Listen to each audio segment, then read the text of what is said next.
ఏకంగా ఎక్కడంటే బంకర్ ను పేల్చేయడం కోసం కానివ్వండి, న్యూక్లియర్ స్థావరాల దగ్గర సైతం ఒక భారీ విస్ఫోటనాన్ని కలిగించేందుకు ఉపయోగించిన బాంబర్ ఇది.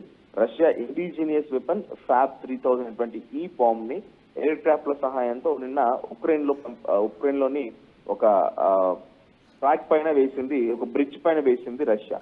సో దీంతో ఉక్రెయిన్ ఉన్నటువంటి ఆ బ్రిడ్జ్ పూర్తిగా కుప్పగూలిపోయింది.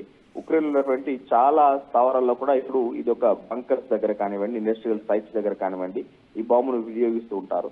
సో ఓవైపు ఇంత భీకరమైనటువంటి దాడులు రష్యా ఉక్రెయిన్ మధ్యలో కొనసాగుతున్నాయి. మీరు చెప్పినట్లుగా ఓవైపు అమెరికాకి రష్యాకి మధ్యలో పరిస్థితులు ఎలా ఉద్రిక్తంగా మారుతున్నాయి మనం చూస్తున్నాం. సబ్మెరైన్స్ వెళ్ళడం, మా దగ్గర బాంబ్స్ ఉన్నాయి, అణుబాంబులు ఉన్నాయని చెప్పేసి మాట్లాడడం, ఇవన్నీ మనం చూస్తూనే ఉన్నాం. ఈ తరుణంలో అమెరికా అంతకుముందు గతంలో రష్యాకి 50 రోజులు టైం ఇచ్చింది. ఈ లోపు కనుక దారికి రాకపోతే, పీస్ అగ్రిమెంట్కి రాకపోతే మేము మీ సంగతి తేలుస్తామని చెప్పి ఇప్పుడు నిన్న మళ్ళీ ట్రంప్ టైంని మార్చేశారు కదా.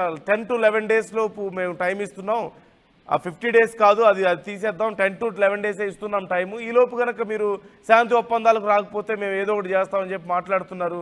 మరోవైపు దానికి సంబంధించి ఉక్రెయిన్ కూడా చాలా స్పందిస్తుంది, చాలా పాజిటివ్గా స్పందించింది. అమెరికా పీస్ మేకర్గా మారిపోతుంది, చాలా గొప్ప పని చేస్తుందని చెప్పి మాట్లాడినటువంటి తీరు. అంటే ఈ 10 to 11 days తర్వాత ఏం చేయగలిగే అవకాశం ఉంటుందంటారు? కొంతమంది ఏమో ఇలాంటివి యుద్ధానికి ఎస్కలేట్ చేసే అవకాశం ఉంటుంది, ఇలా టైం లిమిట్స్ పెట్టుకోవడమో లేదంటే స్ట్రాంగ్గా రిస్ట్రిక్షన్స్ పెట్టడం లాంటివి అనే అభిప్రాయాలు కూడా వ్యక్తం చేస్తున్నారు. సో ఎలా చూడాలి ఈ టైం లిమిట్స్, పరిణామాలు ఎలా ఉండే అవకాశం ఉందంటారు?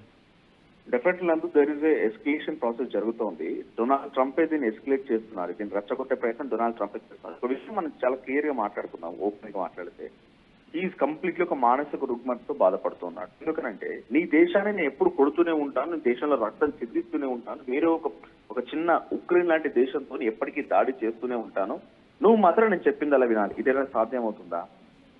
తమ దేశ ప్రజల్ని కాపాడుకోవడం కోసం వాళ్ళు ఎంత ఎక్స్టెండెడ్ సపోర్ట్ అని తీసుకుంటారు, ఎంత ఎక్స్టెన్స్ వరకైనా వెళ్తూ ఉంటారు. కానీ అలాంటిది రష్యా పైన ఉక్రెయిన్ దాడి చేస్తోంది. ఇప్పుడు ఇదే డొనాల్డ్ ట్రంప్ ని ఉక్రెయిన్ చేసింది తప్పు అని చెప్పమనండి, ఆయన చెప్పలేడు. బికాస్ ఉక్రెయిన్ లో ఆయనటువంటి పెట్టుబడులు ఉన్నాయి, ఉక్రెయిన్ తప్పనేటువంటి మాట ఆయన మాట్లాడాడు, రష్యా గురించే మాట్లాడుతున్నాడు. రష్యా ఇప్పుడు FAB 3000 బాంబ్ పేల్చిన విషయం గురించి రియాక్ట్ అవ్వమంటే కొన్ని క్షణాల్లోనే ఎక్కువ పాటలోనే రియాక్ట్ అయిపోయి మళ్ళీ రష్యాకి వార్నింగ్ ఇస్తాడు. కానీ ఉక్రెయిన్ మాత్రం పట్టించుకోడు.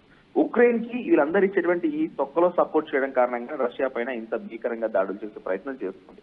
కానీ రష్యా నిజంగా తలుచుకుంటే, నిజంగానే ఒక రకంగా ఇవేమి నాకు కొద్దిగా నేను తెలుసుకుంటాను ఫైనల్ గా అనుకుంటే కనుక ఉక్రెయిన్ అనేటువంటి ఒక దేశాన్ని లేకుండా చేయగల సామర్థ్యం రష్యా దగ్గర ఇండిజినియస్ గా ఉంది.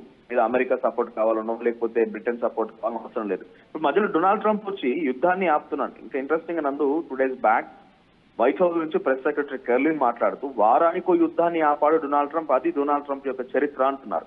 వారానికో యుద్ధాన్ని ఆపడమేమో కానీ అంత అసత్య ప్రచారాలు చేసుకొని ప్రపంచ దేశాలు, ఇందాక మీరు అన్నారు ఆయన ప్రపంచ శాంతి కోసం ప్రయత్నం చేస్తున్నాడు, హీ నీడ్స్ నోబెల్ ప్రైజ్ అని కొంతమంది మాట్లాడుతున్నారని చెప్పి. ఈ సిచ్యువేషన్ లో ఆయన కొత్తగా యుద్ధాన్ని ఆపడమేమో కానీ యుద్ధాన్ని మొదలు పెడుతుంది ఆయన. ఇరాన్ పై యుద్ధం చేసిన డైరెక్ట్ గా ఆయన యుద్ధాన్ని స్టేట్మెంట్ ఇచ్చాడు.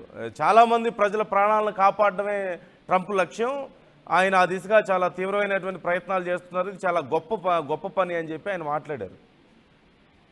రైట్, అంటే డొనాల్డ్ ట్రంప్ ప్రాణాలు కాపాడేమో కానీ ప్రాణాలు తీసుకున్నాడు అంతెందుకు. ఇప్పుడు స్వయంగా మన రష్యా, ఉక్రెయిన్, ఇరాన్, ఇజ్రాయిల్ యుద్ధాన్ని పక్కన పెట్టి విత్ ఇన్ అమెరికా తీసుకుందాం.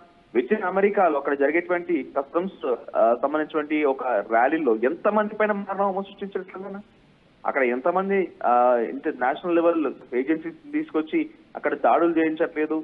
ఆయనకి ఒక్కటే, ఈజ్ క్లియర్, నేను ఎక్కడికి వెళ్ళినా I will be the top, నేను అయ్యానో భయ నేనే టాప్ లో ఉండాలి.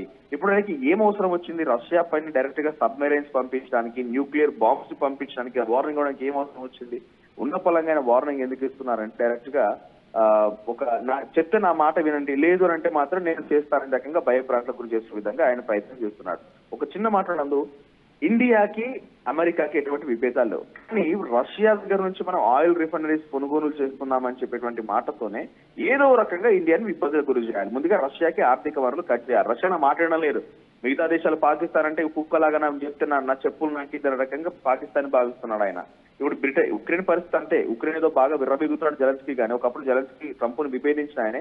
ఇప్పుడు ఆయన చెప్పు చేతుల్లో ఎక్కడ నిల్చోవడం, కూర్చోవడం అదే జరుగుతుంది సినారియో. కానీ ఇక్కడ ఇండియా కానివ్వండి, చైనా కానివ్వండి, రష్యాకి పరిస్థితి ఇంకా రాలేదు. కాబట్టి రష్యాని ఈ ఇబ్బంది గురి చేయాలి. చైనా ఆల్రెడీ టారిఫ్ వార్తో లాక్ చేశాడు. చైనాకి అమెరికా మధ్య కోల్డ్ వార్ జరుగుతుంది, అది ఇంకా కొనసాగుతుంది. అప్పుడు టచ్ చేసే అవకాశం లేదు ఆయన. కానీ రష్యా ఆల్రెడీ ఉక్రెయిన్ తో వార్ లో ఉంది కాబట్టి రష్యాని కంట్రోల్ చేయడం కోసం ఇండియా ఆయిల్ రిఫైనరీకి అక్కడ రష్యా దగ్గర కొనొద్దని ఒక ఫిట్టింగ్ పెట్టాడు. ఆ తర్వాత ఇండియా కూడా వేయకపోవడం, he is our best friend. Russia నుంచి మేమే చేసుకోగలుగుతాం. మార్కెట్ గురించి నువ్వు కూడా చెప్పడానికి రకంగా మన విక్రమ్ మిశ్రీ కానివ్వండి, తర్వాత రణ్దీప్ జైస్వాల్ అందరూ కూడా మాట్లాడడం జరిగింది. చాలా ఓపెన్ స్టేట్మెంట్స్ పాస్ చేశారు. ఆ తర్వాత ఇండియాని ఏ రకంగా లాక్ చేయాలని చెప్పి మన పక్క శత్రు దేశం పైన ఆయిల్ రిజర్వ్స్ ఉన్నాయో తెలియదు, లేవో తెలియదు, ఎక్కడెక్కడ పెట్టుబడులు పెడుతున్నాడు. 29% నుంచి 19% టారిఫ్ తగ్గించేస్తాడు. అంటే మన శత్రు దేశానికి కొంత బలం చేకూర్చే ప్రయత్నం చేస్తున్నాడు. ఈ రకంగా ఆయన వారికి అమెరికా సపోర్ట్ వస్తుంది, పాకిస్తానుడి కాబట్టి నేను వెళ్ళి అమెరికాకి దగ్గర అవ్వాలి అనే రకంగా మనం ఆలోచన చేయాలని ఒక దురాలోచనతో ట్రంప్ ఉన్నాడు. కానీ నిజంగా అటువంటి దుస్థితి వస్తే, మా శత్రు దేశానికి సపోర్ట్ చేస్తున్నావు కదా మాకే నువ్వు చేయని రకంగా ఒక దుస్థితి వస్తే అవసరమైతే ఇండియా తను ఎదుర్కోవడానికి సిద్ధంగా ఉంటుంది. కానీ మరీ అంత దిగజారిపోయి డొనాల్డ్ ట్రంప్ దగ్గర మోకరిల్లే అవకాశం అయితే లేదు. సో ఇప్పుడు రష్యా దగ్గర చేసినటువంటి ప్రయత్నాలు కానివ్వండి, జెలెన్స్కీ ఏం చేస్తున్నాడు, ఎక్కువ మంది ప్రాణాలు కాపాడట. ఇరాన్ లో దాడులు చేసి ఎక్కువ మంది ప్రాణాలు కాపాడట. గాజాలో మనమే చెప్తున్నాం నందు, నిజంగా చాలా భయంకరమైన విషయం. సో ఇప్పటికే 75,000 మంది చనిపోయారు అక్కడ గాజాలకు సంబంధించి విషయం పైన మన సోషల్ మీడియా ఎక్కడ చూసినా కూడా తిండి తిప్పలు లేక డొక్కలండి ఎండుకపోయి చిన్న చిన్న పిల్లలు రోడ్డు పైన, మనం కొన్ని సినిమాలు చూస్తుంటాం, బంద్ దొరికితే బంద్ తింటూ ఉంటారు, ఏం దొరికితే తింటూ ఉంటారు అనేది. అటువంటి ఒక సినారియో గాజాలో. సో ఏంటి, ఇజ్రాయెల్ తో గాజాలో దాడి చేయించి అక్కడ ప్రజల ప్రాణాలు కాపాడుతున్నావా అంటే నీ ఇంటెన్షన్ ఏంటి? ప్రజల ప్రాణాలు కాపాడమేమో కానీ ప్రజల్ని, ప్రపంచాన్ని మొత్తాన్ని ఒక రకంగా దిగజారిపోయే విధంగా చేసి ప్రజల యొక్క ఆర్థిక స్థితిగతులని పూర్తిగా మార్చేసి వాళ్ళని పూర్తిగా అనగదొక్కాలని ఒక ప్రయత్నమే డొనాల్డ్ ట్రంప్ చేస్తున్నాడు. ఒక మానసిక రుగ్మత, మీరు చెప్తున్నట్టుగా మ్యాడ్ మ్యాన్ థియరీ అవలంబిస్తున్నాడు డొనాల్డ్ ట్రంప్. ఏదేమైనా ఇప్పుడు ఈ వార్ కు సంబంధించి ఇంకా ఎస్కలేట్ అయ్యే అవకాశాలు ఎక్కువగా ఉన్నాయి. సో డొనాల్డ్ ట్రంప్ ఒక రకంగా వార్నింగ్స్ ఇస్తూ ఆయన పబ్బం గడపాలనుకుంటున్నాడు. కాబట్టి ఆ వార్నింగ్స్ ని రష్యా, పుతిన్ ఏ మాత్రం పట్టించుకోడు. ఆయన చేసే అవకాశం కనబడుతోంది. సో అటువైపుగా నేను సపోర్ట్ ఇస్తాను, నేను చెప్పింది మీరు వినాలంటే వినడం కుదరదు. కాబట్టి రష్యా డెఫినెట్ గా దానికి తగ్గట్టుగా సమాధానం ఇచ్చే అవకాశం. Right, thank you Manoj. మీ అభిప్రాయాలను ఈ విషయం మీద మాతో పంచుకోండి. మీరేమనుకుంటున్నారు?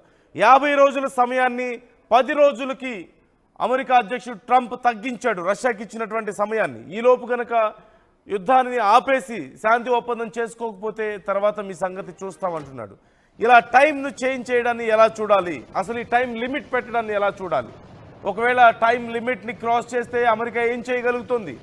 ఇది ఎటువైపు దారి తీసే అవకాశం ఉంది? ఎలాంటి పరిణామాలు చోటు చేసుకునే అవకాశం ఉంది? మరోవైపు రష్యాకు ఉక్రెయిన్ బలమైనటువంటి పోటీ ఇస్తుంది యుద్ధంలో.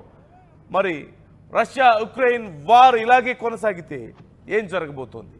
ఎటు దారి తీసే అవకాశం ఉంది? ఎంత నష్టాన్ని మిగిల్చబోతున్నాయి? మీ అభిప్రాయం ఏంటో? మీరేమనుకుంటున్నారు జరుగుతున్నటువంటి పరిణామాలు చూస్తుంటే? మరోవైపు రష్యా అమెరికా మధ్య కూడా చాలా ఉద్రిక్తంగా మారుతుంది. ఒకరి మీద ఒకరు సవాళ్లు చేసుకుంటున్నారు. సబ్మెరైన్స్ మోహరించుకుంటున్నటువంటి పరిస్థితి మనకు కనిపిస్తుంది. ఇవన్నీ చూస్తుంటే ఏం జరుగుతుంది అనిపిస్తుంది మీకు? మీ అభిప్రాయాలను మాతో పంచుకోండి. కామెంట్